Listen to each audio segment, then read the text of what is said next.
Mark, why don't you tell us a little bit about what happened in issue 22 in your now famous recap? They're so famous, Dan. All right. Right now, it's your tomorrow. Also, Norman Osborn is watching a newscast about a guy in a tornado, and he notes that he's returned. Norman wants to suit up, and not in that fancy Armani way, but in the Gold Goblin way. He talks to a mischievous Miss Khan, and I'm assuming this is Miss Marvel, but I gotta be honest, it doesn't really look like her. But anyway, that brings us to 1 year ago, or a year and a half ago, as the recap pages really want us to believe. Anyway, Peter and MJ are running through a dystopian wreckage, running from a robotic dinosaur of sorts, when MJ bumps into a hooded man with a huge gun. And man, oh man, is this guy's huge gun impressive, as it disrupts the symbology of the monster and destroys it. The man removes his hood and reveals himself to be Paul. Somewhere, an angry Spider-Man Twitter person lets out a scream of agony.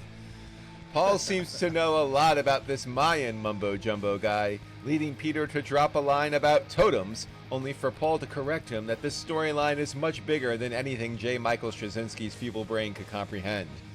Paul waxes poetic about Dr. Rabine's master plan and unlocking powers of quantum symbology.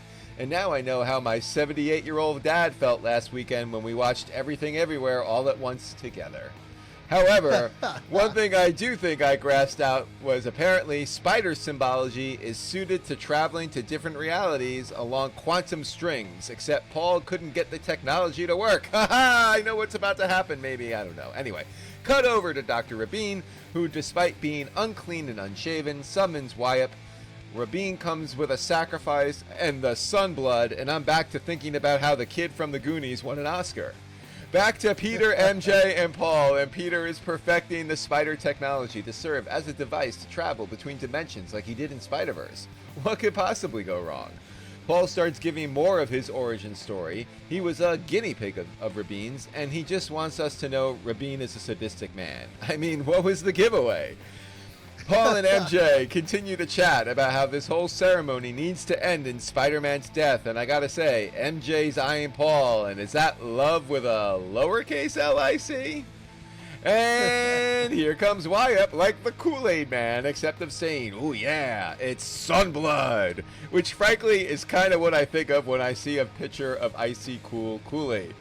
Wyatt wants to break time to kill Spider-Man, and that sounds serious. However, Paul uses an octopus gun to temporarily free Spider-Man, and he's like, you gotta leave, dude, or the emissary wins. And Peter is all, not without MJ, she's like a sister to me. Wait, no, I added that last part. However, MJ comes back for Peter and gets in the middle of the spider technology, as well as a ball of white light, which is never a good sign. Mary Jane apparently cut a god in half.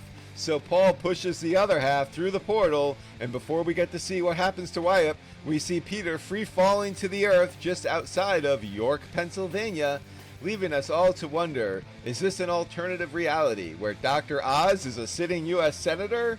Tune into the next issue of Amazing Spider-Man to find out.